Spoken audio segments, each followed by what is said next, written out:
수요일에 설교를 준비하다 보면 종종 설교의 메시지와 관련된 기사나 자료들을 이렇게 때맞춰 발견하게 되곤 합니다. 굉장히 반가워요. 지난 월요일에도 인터넷을 보다가 우연히 한 기사가 제 눈에 들어왔습니다. 기사의 제목은 가난, 벗어나기 갈수록 어렵다라는 기사였습니다. 이 기사는 한국보건사회연구원이 펴낸 2012년 한국복지패널 심층 분석 보고서의 내용을 싣고 있었는데요. 그러니까 이 보고서의 결론은 빈곤을 벗어나는 빈곤 탈출률이 점점 낮아지고 있고 최저 및 최고 소득계층의 변화폭이 적은 것은 그만큼 빈곤의 고착화 가능성을 시사한다. 이게 무슨 얘기죠? 쉽게 말해서 가난을 벗어나기가 점점 어려워지고 이 빈곤이 점점 고착화되어 가고 있다는 것입니다. 더 큰 문제는 이러한 빈곤이 장기화되면서 대물림 현상까지 일어나고 있다는 것이 가난의 대물림, 빈곤의 대물림까지 일어나고 있다는 것입니다. 왜 이 같은 빈곤의 대물림 현상이 일어나는지를 한눈에 보여주는 도표가 있어서 함께 여러분에게 보여드리겠습니다. 쉽게 말하면 돈이 없으니까 아이들 교육을 못 시키는 것이에요.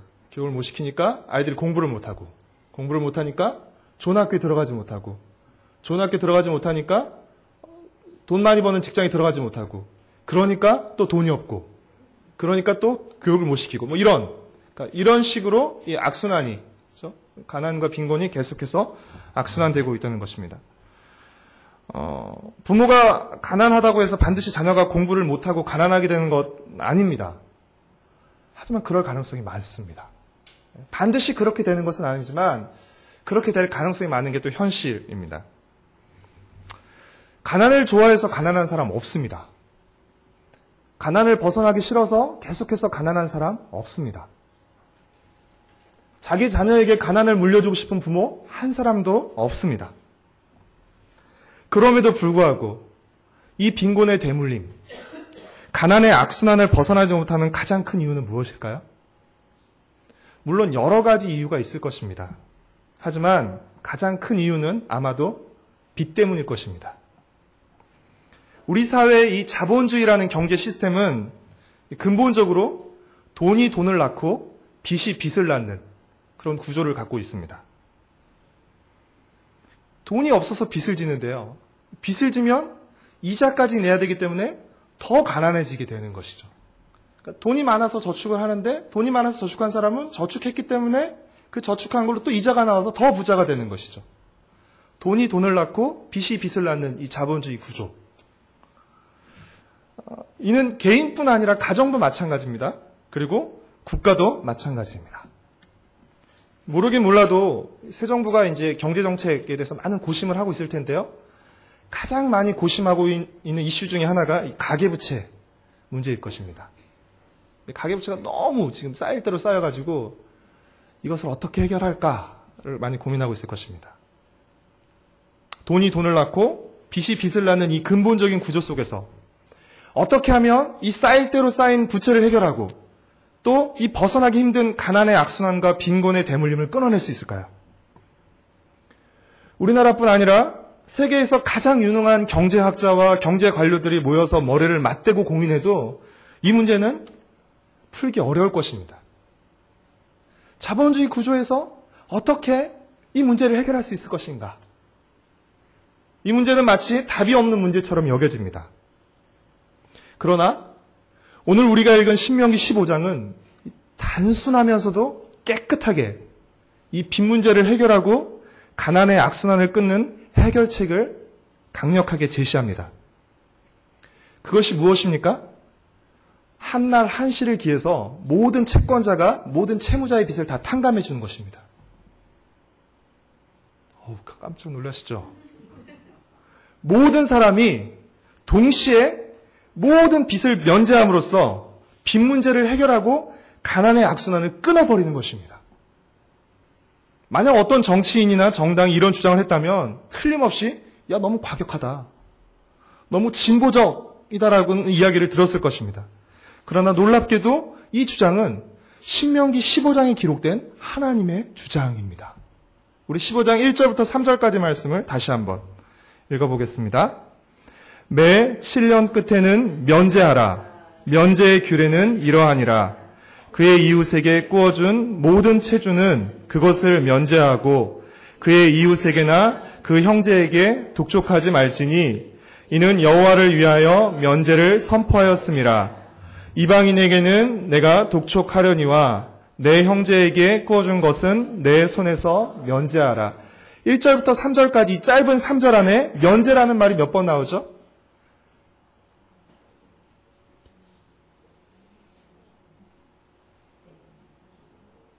5번이 나옵니다. 이 면제라는 말은 히브리어로 쉐미타라고 하는데 이 쉐미타라는 말은 신명기에서만 4번 나옵니다. 신명기에서만 4번 나오는데 전체 구약 성경에서 신명기에서만 4번 나와요. 이 면제라는 말은. 그런데 신명기 15장에서 3번이 나옵니다. 면제하라는 것은 부탁이나 선택이 아니라 하나님의 명령입니다. 그래서 어떤 성경은 이 규례, 이 면제에 관한 규례를 뭐라고 말하냐면 주님의 탕감령이라고도 표현합니다. 하나님께서 7년마다 모든 빚을 면제하라고 탕감령을 내리신 것입니다. 하나님은 매 7년 탕감령을 통해 빚의 사슬과 가난의 악순환을 끊어버리시는 것입니다. 4절 말씀을 같이 읽겠습니다. 내가 만일 내 하나님 여호와의 말씀만 듣고 내가 오늘 내게 내리는 그 명령을 다 지켜 행하면 내 하나님 여호와께서 내게 기업으로 주신 땅에서 내가 반드시 복을 받으리니 너희 중에 가난한 자가 없으리라. 매 7년마다, 그래서 이 매 7년을 면제년이라고도 부르고 안식년이라고도 부르는데요. 매 7년마다 모든 빚을 면제해 주라는 이 말씀은 빚진 자들, 가난한 자들에게는 엄청난 복음이었을 것입니다. 그러나 돈을 꾸어준 자들, 부유한 자들에게는 반갑지 않은 소식이었을 것입니다. 7년마다 모든 빚을 면제해 주어야 한다면 돈 있는 사람들은 자연스럽게 어떤 생각을 하게 될까요? 아니, 돈 있는 사람의 생각이 아니라 만약 여러분이라고 생각해 보시면 7년마다 모든 빚을 다 탕감해 줘야 돼요. 그럼 어떤 생각이 우리 안에서 이렇게 싹 스며들게 되죠? 돈 빌려주지 말아야겠다. 그렇죠? 7년마다 모든 빚을 다 탕감해 줘야 된다면 돈 빌려주지 말아야지. 이렇게 생각해요. 근데 하나님 우리 마음 모르실 리가 없죠. 그래서 하나님은 빚을 면제해 주라는 것뿐만 아니라 아끼지 말고 넉넉히 꾸어주라고까지 말씀하시는 것이에요. 우리 7절부터 9절까지 말씀을 같이 읽겠습니다. 내 하나님 여호와께서 내게 주신 땅 어느 성읍에서든지 가난한 형제가 너와 함께 거주하거든 그 가난한 형제에게 내 마음을 완악하게 하지 말며 내 손을 움켜쥐지 말고 반드시 내 손을 그에게 필요한 대로 쓸 것을 넉넉히 꾸어주라. 삼가 너는 마음에 악한 생각을 품지 말라.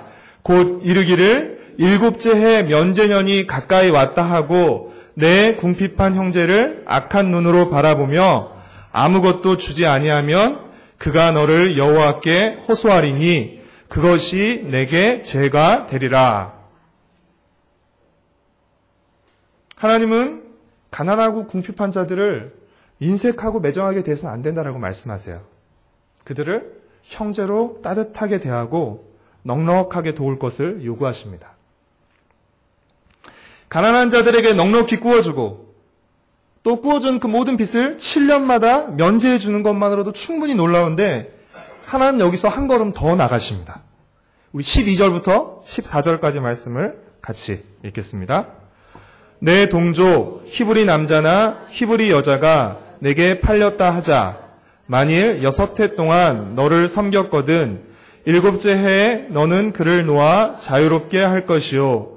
그를 놓아 자유하게 할 때에는 빈손으로 가게 하지 말고 내 양무리 중에서와 타작마당에서와 포도주 틀에서 그에게 후히 줄 주니 곧 내 하나님 여호와께서 내게 복을 주신 대로 그에게 줄지니라. 6해 동안 일한 종을 그냥 놓아주라는 것입니다. 분명히 종을 샀을 때는 돈을 주고 샀을 것이에요. 하지만 놓아주라는 것이에요. 그런데 놓아줄 때도 빈손으로 보내지 말고 넉넉히, 다른 성경의 표현을 보면 듬뿍 줘서 보내라는 것입니다. 왜 듬뿍 줘서 보내야 할까요? 빈손으로 보내면 이 사람은 또다시 종이 될 것이기 때문에. 가난해서 종이 된 사람이기 때문에 그냥 빈손으로 돌려보내면 또다시 가난의 악순환이 시작되는 것이죠.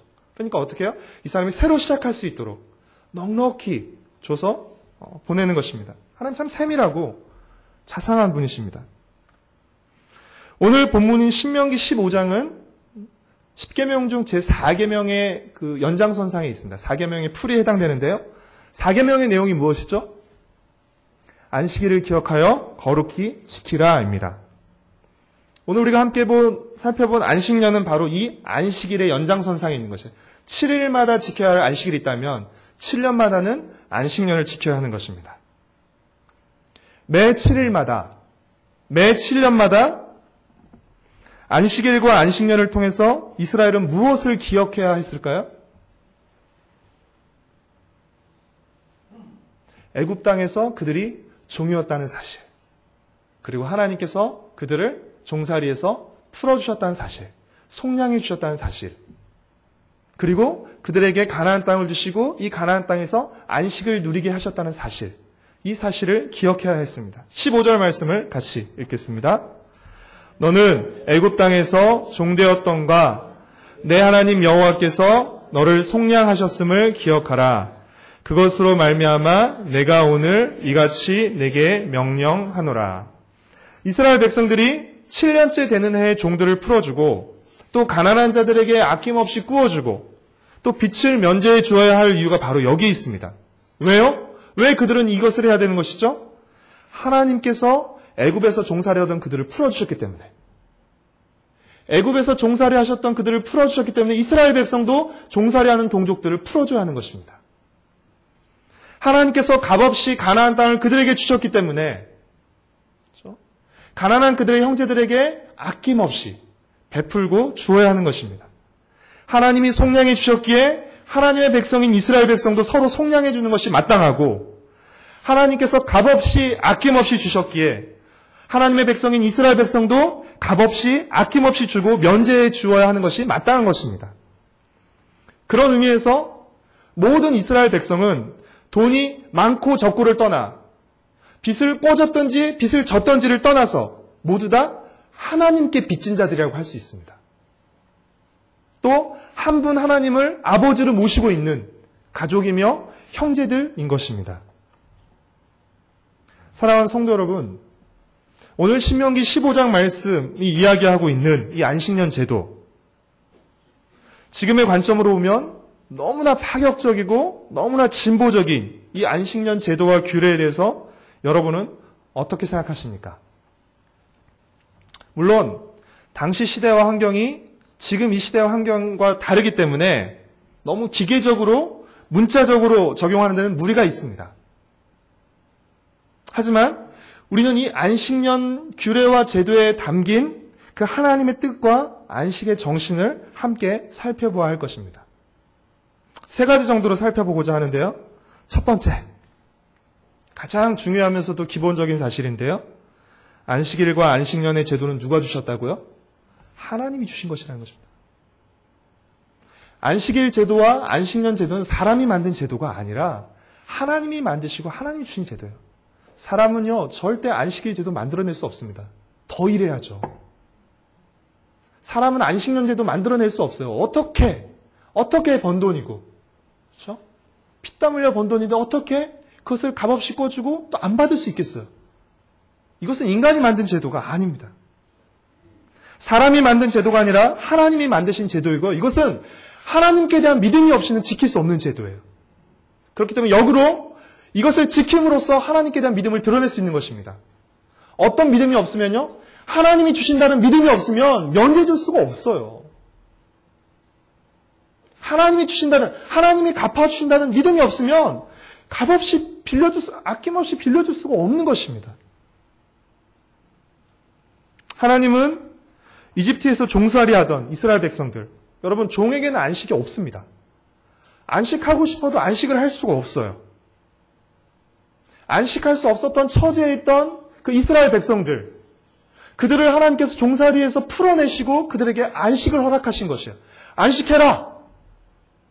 이날은 안식일이니까 안식을 기억해서 거룩히 지켜라 라고 말씀하신 것이에요.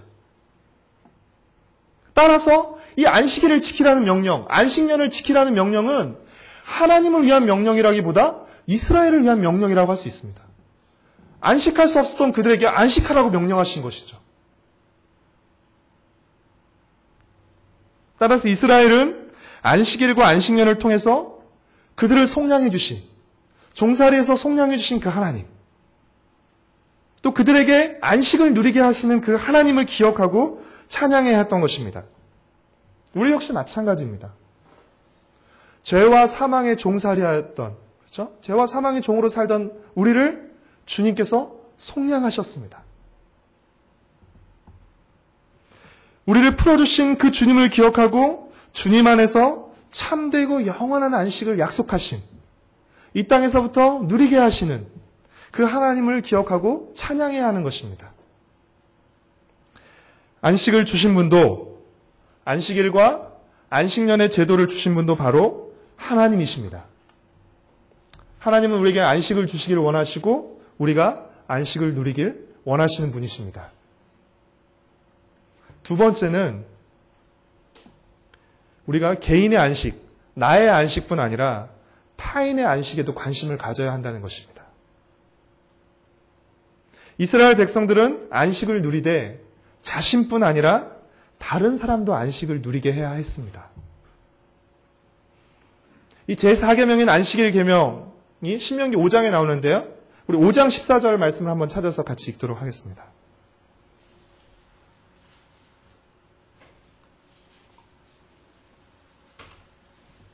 함께 읽겠습니다. 일곱째 날은 내 하나님 여호와의 안식일인즉 너나 내 아들이나 내 딸이나 내 남종이나 내 여종이나 내 소나 내 낙이나 내 모든 가축이나 내 문 안에 유하는 객이라도 아무 일도 하지 못하게 하고 내 남종이나 내 여종에게 너같이 안식하게 할지니라. 안식일을 지키되 나만 아무것도 안 하는 것이 아니라, 나만 안식하는 것이 아니라 어떻게 해요? 나와 내 가족뿐 아니라 손님, 또 종까지, 심지어는 뭐까지요? 가축까지 모두 안식을 누리게 해야 했던 것입니다. 그러니까 안식일은 나만 안식일을 누리는 날이 아니라, 그렇죠? 모두가 더불어 함께 하나님의 안식을 누리는, 그래서 그 안식을 주신 하나님을 기억하고 하나님을 찬양하는 날이었던 것이죠. 여러분, 안식을 누리고 싶어도 가난하면 안식을 누릴 수가 없습니다. 빚쟁이의 심정 아시죠? 네. 빚을 지면 안식을 누릴 수가 없어요. 종이 되면 안식을 누릴 수가 없어요. 그러니까 하나님께서 안식년 제도를 통해서 빚을 면제해 주라는 것입니다. 이 빚이 있으면 이 사람은 안식을 누릴 수가 없어요. 빚 면제해 주고 이 사람이 6년 일했으면 7년째는 풀어주라는 것입니다. 그래서 안식을 누리게 하라는 것입니다. 우리는 나만 잘 살고 나만 안식을 누리는 것에서 그치지 않고 여러 가지 이유로 공경에 처해서 안식을 누리지 못하는 이들이 누구인지를 살피고 그들도 하나님의 안식을 누리도록 도와야 하는 것입니다. 복음서에 보면 바리새인들과 예수님이 가장 어느 날 많이 부딪히죠? 안식일에 부딪히죠. 그렇죠? 이 사람들은 안식일엔 절대 어떤 일도 하면 안 돼! 이렇게 말하죠. 그래서 고치는 것까지, 예수님이 고쳐주시고 그 사람 회복시키는 것까지 반대하죠. 하지만 예수님이 뭐예요? 태어날 때부터 그 사람은 병을 안고 와서 평생 안식을 하지 못한 사람이었어요. 그 사람에게 예수님께서 고치심으로 그에게 안식을 허락하시는 것이에요. 참다운 안식이 안식일 가운데 일어난 것이죠. 근데 바리새인들은 뭐예요? 안식일이 이랬다는 것이에요. 왜 하필 안식일이 이랬어? 다음날 일하지. 다음날 고치지. 고치는 건 문제 삼지 않지만 왜 안식일날 고쳤어? 지금까지 안식하지 못했던 사람에게 하루 더 고통 가운데 있으라고 말하는 것이에요. 예수님은 어떻게 해요? 지금까지 이 사람이 고통받아 왔으니까 지금 당장 이 사람에게 안식을 누리게 해야 된다고 말씀하시는 것이죠. 나만 안식 가운데 있는 사람들은 종종 고통 가운데 있는 사람을 놓치기가 쉽습니다. 쉽게 정지하기가 쉬운 것이죠. 바리새인들처럼. 오늘 이 시대에 안식을 누리지 못하는 사람들은 누굴까요? 우리 흔히 예능 프로나 이렇게 보면 나만 아니면 돼 이런 얘기죠. 나만 벌칙 안 받으면 돼.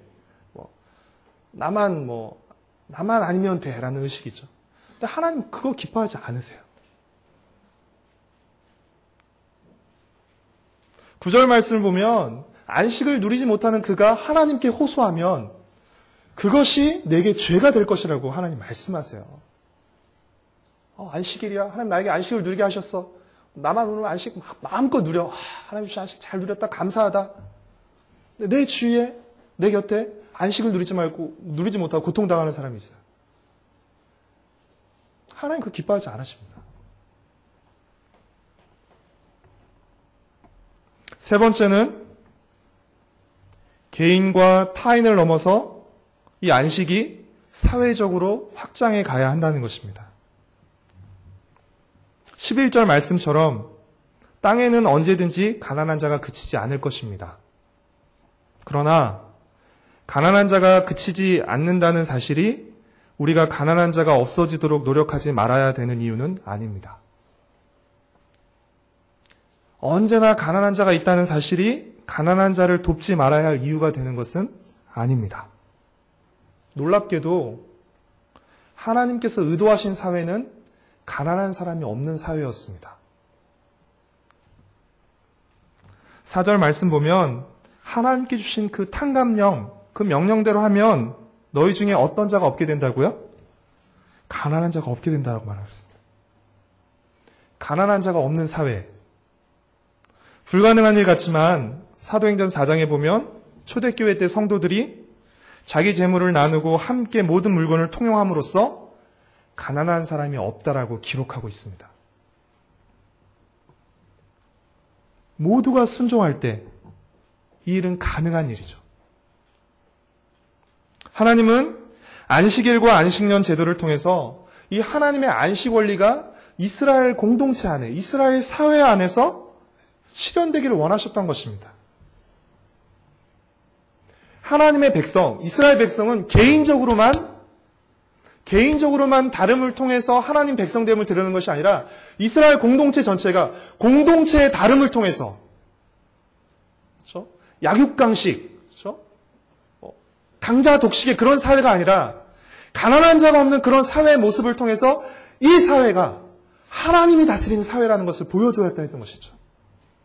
새로 시작되는 정부 이름이 뭐죠? 박근혜 정부입니다. 가나안 땅에서 새로 시작하는 이스라엘 정부 이름을 붙인다면 하나님의 정부입니다. 하나님의 나라입니다. 하나님의 나라는 사회적으로 가난한 자가 없게 만드는 것이, 그것을 추구하고 있는 것이죠. 하나님 정부의 슬로건 중에 하나는 가난한 자가 없는 사회인 것입니다. 하나님의 백성으로서 우리는 결코 개인적으로, 교회적 차원에서만 머물지 않고 사회적인 차원에서도 이 하나님의 국정 철학이, 하나님의 안식 원리가 우리가 살고 있는 이 사회 가운데서 실현되고 확장되어 가도록 우리는 기도하고 힘써야 합니다. 돈으로 사람을 착취하는, 여러분, 그래서 노예제도를 폐지하는데 누가 앞장섰죠? 그리스도인들이 앞장섰어요. 돈으로 사람을 착취하는 구조를 그리스도인들이 그냥 내버려두면 안 되는 것이죠. 이 제도가 바뀌기를 기도해야 되고 힘을 써야 되는 것입니다. 빚 때문에 사람을 죽이고 또 스스로 목숨을 끊는 이 아주 사악한 구조. 그렇죠? 우리 개인이 어떻게 이 사악한 구조를, 이 엄청난 그 구조를 끊어낼 수는 없지만 이 구조가 바뀌기를, 조금 더 희생자가 생기지 않기를 기도하고 또 우리가 힘쓸 수 있는 일이 있다면 힘을 보태야 하는 것입니다. 사랑하는 성도 여러분, 우리는 자본주의 사회 속에 살고 있습니다. 저 역시 매달 대출금을 갚아 나가야 하고요. 은행은 결코 제 대출금을 면제해 주지 않을 것입니다. 그러므로 저와 여러분은 규모 있게 삶을 꾸려가면서 가급적 빚을 지지 말아야 합니다. 그러나 여러분 명심하십시오. 우리는 자본주의 구조 이전에 하나님의 은혜의 구조 속에서 살고 있는 사람들입니다. 우리는 하나님의 은혜 속에서 살고 있는 사람들입니다. 그렇기에 성도들에게는 경제 논리보다 하나님의 은혜의 논리가 우선한 것입니다. 주일 예배와 헌금, 봉사, 경제 논리를 따지면 진짜 손해예요. 그렇죠? 시간당 일해서 알바비를 받아도 그렇죠? 돈을 받을 수 있고 더 쉴 수 있는 것인데 와서 봉사하고 내 돈 내가면서 봉사하고 그렇죠? 헌금하고 경제 논리로 보면 이거는 정말 이해할 수 없는 행위죠. 하지만 우리는 하나님께서 내게 생명을 주셨고 건강을 주셨고 일터를 주셨기에 내가 일할 수 있었음을 감사하면서 그 감사의 표시로 우리는 헌금도 드리고 예배도 드리고 봉사도 하는 것입니다. 사랑하는 성도 여러분, 우리의 삶이 하나님의 은혜 위에 서 있다는 것을 믿는다면 하나님께서 우리를 죄에서 속량하시고 아낌없이 우리에게 좋은 것을 주시는 은혜로운 분이라는 것을 믿는다면 너무 인색하게 살지 마십시오. 오늘 신명기 15장의 표현을 빌자면 너무 움켜쥐고 살지 마십시오. 신명기 15장에서 하나님은 우리에게 우리 손을 움켜쥐지 말고 활짝 펼 것을 명령하십니다. 여러분, 움켜쥐지 말고 활짝 손을 펴고 사십시오. 움켜쥐고 있으면 내 손에서 빠져나가지 않습니다. 그렇죠? 하지만 하나님이 주시는 것도 받을 수 없어요. 움켜쥐고 있으면 하나님이 주시는 것도 받을 수 없어요. 움켜진 손을 펴고 나눠줄 때 하나님이 주시는 것도 받을 수 있는 것입니다. 손을 펴고 가난한 자들에게, 사회적인 약자들에게 나누어 줄 때 하나님께서 주시는 것도 받을 수 있습니다. 손을 활짝 펴고 듬뿍 나눠줄 때 하나님께도 듬뿍 받을 수 있는 것입니다. 안식일과 안식년은 내게 있는 모든 것이 하나님께서 주셨다는 사실을 기억하는 날이에요. 그래서 어떻게 해요? 이 손 펴는 것을 연습하는 날입니다. 이렇게 안 펴면 안 펴집니다. 자꾸 펴야 자연스럽게 펴질 수 있는 것이죠. 내게 있는 모든 것이 내 손으로 벌었지만 내 손으로, 내 힘으로, 나만의 노력으로 번 것이 아니라 하나님께서 주신 것으로, 하나님 주신 힘과 은혜로 번 것임을 기억하는 것이, 하나님께서 주신 것임을 기억하며 하나님께 드리고, 손을 펴고 하나님께 드리고 사회적인 약자들에게 손을 펴서 나누는 것입니다. 사랑하는 성도 여러분, 움켜진 손으로는 줄 수도 없지만 받을 수도 없다는 사실을 명심하십시오. 우리 자신의 안식뿐 아니라, 우리 가정의 안식뿐 아니라 다른 사람의 안식, 더 나아가서 사회의 전반적인 안식에도 관심을 가지고 기도하고 노력하시기를 바랍니다.